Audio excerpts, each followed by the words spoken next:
삼성전자를 놓쳤다고 생각하셨습니까? SK하이닉스 상승도 이미 지나간 것 같다고 느끼셨습니까? 그런데 지금 시장은 조용히 다른 곳으로 움직이고 있습니다. 한 달 만에 40%가 넘게 오른 ETF가 국내 시장에 등장했습니다. 그것도 반도체 ETF입니다. 그런데 국내 반도체가 아닙니다. 중국 반도체입니다. 여기서 많은 분들이 고개를 갸웃합니다. 중국 반도체는 위험한 것 아닌가? 미국 제재가 있지 않나? 기술력도 한국보다 한참 뒤처지지 않나? 그렇게 알고 계신 분들이 많습니다. 그런데 지금 시장은 전혀 다른 방향을 보고 있습니다. 그리고 그 흐름 안에는 단순한 수익률 이야기가 아닌 훨씬 더 큰 구조 변화가 담겨 있습니다. 오늘 저희가 살펴볼 이야기는 바로 이 지점입니다. 왜 지금 이 시점에 중국 반도체 ETF가 국내 수익률 상위권을 휩쓸고 있는지, 그리고 이 흐름이 우리 삶의 어느 부분과 연결되는지 지금부터 하나씩 살펴보겠습니다. 지금까지의 핵심을 한 문장으로 정리하면 이렇습니다. 한 달 새 40%가 오른 중국 반도체 ETF의 배경에는 단순한 수익률 이상의 구조적 흐름이 있습니다. 우선 숫자부터 보겠습니다.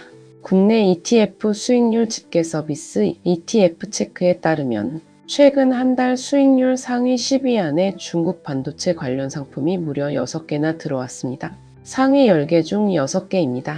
그중 1위는 TIGL 차이나 반도체 FACTSET입니다. 한 달 수익률이 41.73%입니다. 같은 기간 국내 반도체 ETF와 비교해도 상당히 강한 수치입니다. KODX 차이나 AI 반도체 TOP10은 34.17%로 3위, RISE 차이나 AI 반도체 TOP4 플러스는 32.82%로 6위를 기록했습니다. 여기에 과창판 대표 종목으로 구성된 KODX 차이나 과창판 STAR50도 32%로 8위에 올랐습니다. 숫자만 보면 상당히 강렬합니다.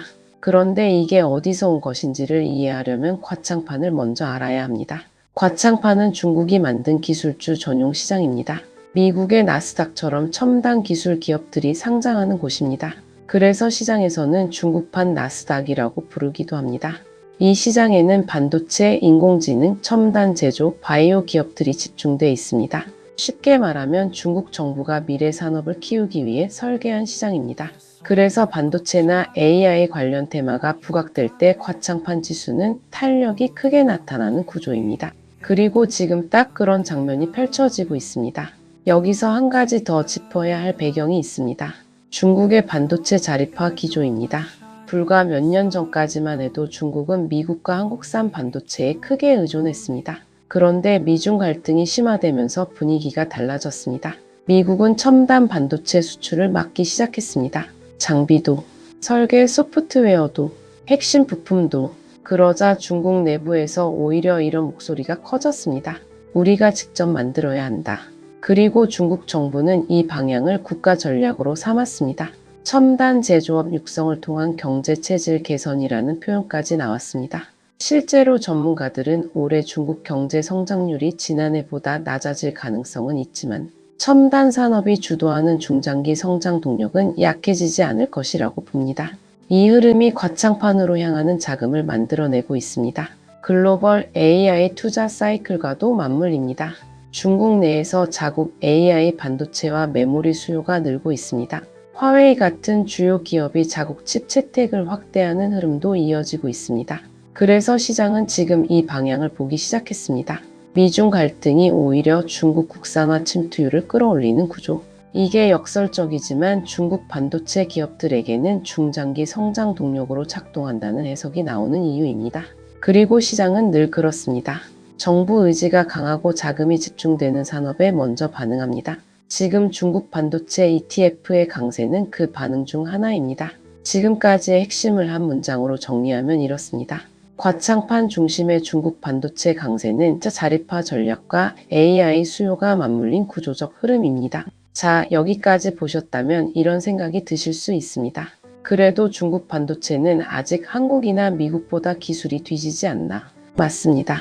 글로벌 최첨단 수준과는 아직 기술 격차가 있다는 평가가 많습니다. 그런데 모두가 놓친 진짜 포인트는 따로 있습니다. 기술 수준이 아닙니다. 속도입니다. 지금 시장이 긴장하는 이유는 중국 반도체가 이미 최고 수준이기 때문이 아닙니다. 생각보다 빠르게 따라오고 있다는 사실 때문입니다. 그리고 이 긴장감의 중심에 두 기업이 있습니다. CXMT와 YMTC입니다. 생소하게 들릴 수 있습니다. 하지만 반도체 업계에서는 이 두 이름을 매우 주의 깊게 봅니다. CXMT는 창신 메모리라고도 불립니다. 중국을 대표하는 디램 기업입니다. YMTC는 양쯔 메모리입니다. 중국 낸드 플래시 메모리 분야의 대표 주자입니다. 이 두 기업을 간단하게 표현하면 이렇습니다. 중국의 디램과 낸드를 책임지는 두 축, 삼성전자의 메모리 사업 구조와 비슷하다고 보시면 됩니다. 그런데 이 기업들이 지금 과창판 상장을 준비하고 있습니다.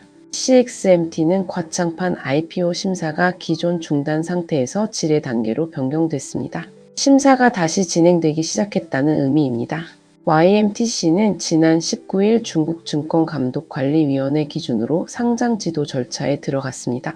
상장을 향한 공식 절차가 시작됐다는 뜻입니다. 그런데 여기서 시장이 더 놀란 것은 따로 있습니다. 실적입니다. CXMT의 올해 1분기 매출은 전년 동기 대비 719% 증가했습니다. 순이익 증가율은 1688%입니다. 숫자가 너무 커서 처음에는 잘못 본 것 같기도 합니다. 물론 기저효과나 내수 수요 급증 등의 요인이 복합적으로 작용한 결과입니다. 그러나 시장이 이 숫자를 그냥 보기는 어렵습니다. 특히 이 두 기업이 과창판에 상장하게 되면 시가총액 규모에 따라 STAR50 지수에 편입될 가능성이 거론됩니다. 키움증권연구원은 상장 후 1개월에서 3개월 안에 편입될 가능성이 있다고 분석했습니다. 그렇게 되면 STAR50 지수를 추종하는 ETF 자금이 자동으로 유입됩니다. KB자산운용 ETF 운용 본부장은 두 기업이 중국 디램과 낸드를 대표하는 기업이라는 점에서 상장 후 중요한 편입 후보군이 될 수 있다고 밝혔습니다. 다만 상장 직후 자동 편입이 되는 것은 아니며 기초지수 방법론상 요건을 충족해야 한다는 단서도 붙습니다. 이게 이번 흐름에서 개별 사건이 아니라 더 큰 흐름이 되는 이유입니다. 기업이 성장합니다. 지수에 편입됩니다. ETF 자금이 유입됩니다. 시장 관심이 다시 커집니다. 이 선순환 구조가 과창판을 중심으로 만들어지고 있습니다. 그리고 여기서 삼성전자와 SK하이닉스를 오래 지켜봐온 분들이라면 이 흐름이 더 복잡하게 느껴질 수 있습니다. 중국 메모리가 빠르게 커진다면 한국 반도체에는 어떤 영향을 주는가? 이 질문이 시장 안에서 조용히 돌고 있습니다. 물론 아직 글로벌 최고 수준의 기술력과는 차이가 있다는 시각이 대부분입니다. 하지만 시장이 보는 것은 현재의 기술 수준만이 아닙니다. 앞으로의 방향과 속도입니다. 이게 참 묘합니다. 막으려 했더니 오히려 더 빠르게 키워졌다는 역설. 미중 갈등이 중국 반도체 자립화를 가속화했다는 해석이 시장 안에서 진지하게 논의되는 이유가 바로 이 지점입니다. 지금까지의 핵심을 한 문장으로 정리하면 이렇습니다. CXMT와 YMTC의 상장 준비는 중국 메모리 산업이 글로벌 변수로 부상하는 신호탄입니다. 자, 이제 마지막으로 이 흐름이 우리 삶과 어떻게 연결되는지를 보겠습니다. 많은 분들이 ETF는 어렵고 복잡한 상품이라고 생각합니다. 그런데 사실 ETF는 지금 국내에서 연금 계좌, ISA 계좌, 개인 투자 포트폴리오 안에 이미 많이 들어와 있습니다. 그 안에서 반도체 관련 상품을 담고 계신 분들이 적지 않습니다. 그분들에게 이번 흐름은 남의 이야기가 아닙니다. 포트폴리오 안에서 국내 반도체 비중을 어떻게 볼 것인지, 중국 반도체 쪽 흐름을 어떻게 해석할 것인지, 이런 고민이 자연스럽게 연결되기 때문입니다. 물론 변수는 여전히 많습니다. 미중 갈등은 언제든 다시 격화될 수 있습니다. 중국 경제 성장 둔화 우려도 완전히 사라진 것이 아닙니다. 기술 격차 논란은 계속됩니다. 그리고 한 달에 40%가 오른 상품이라면 그만큼 변동성도 크다는 뜻이기도 합니다. 올랐을 때 들어가는 것이 맞는지, 아니면 이미 많이 오른 것인지, 이런 장면이 가장 어렵습니다. 그래서 무조건적인 낙관으로만 볼 수는 없습니다. 하지만 분명한 것도 있습니다. AI 시대가 열리면서 반도체와 메모리 수요는 계속 커지고 있습니다. 그리고 그 수요를 누가 공급하느냐를 두고 지금 글로벌 공급망 안에서 판이 바뀌고 있습니다. 미국, 한국, 대만, 그리고 중국. 이 구도가 앞으로 어떻게 재편되느냐는 단순히 투자 이야기만이 아닙니다. 우리가 쓰는 스마트폰 가격, AI 서비스 비용, 데이터 요금, 반도체 관련 산업에서 일하는 분들의 일자리 흐름, 전부 연결될 수 있습니다. 멀게만 느껴지는 중국 반도체 이야기가 사실은 생각보다 가까운 자리에서 움직이고 있습니다. 그래서 오늘 이 뉴스를 단순히 ETF 수익률 기사로만 보시면 놓치는 부분이 생깁니다. 지금 세계 반도체 산업의 판이 바뀌고 있다는 신호 중 하나로 읽을 수 있기 때문입니다. 그리고 그 변화를 조금 더 일찍 인식하는 것, 그것이 결국 우리가 시장 뉴스를 보는 이유이기도 합니다. 여러분은 어떻게 보셨습니까? 앞으로 AI 시대 메모리 시장에서 중국 기업들의 존재감이 더 커질 수 있다고 보십니까? 다음 영상에서는 왜 최근 AI 자금이 반도체를 넘어 전력, 원전, 우주 산업까지 동시에 이동하는지 그 흐름을 이어서 이야기해 보겠습니다. 구독과 좋아요는 한 번 더 생각해 보게 만드는 힘이 됩니다. 오늘도 행복한 하루 되세요. 감사합니다.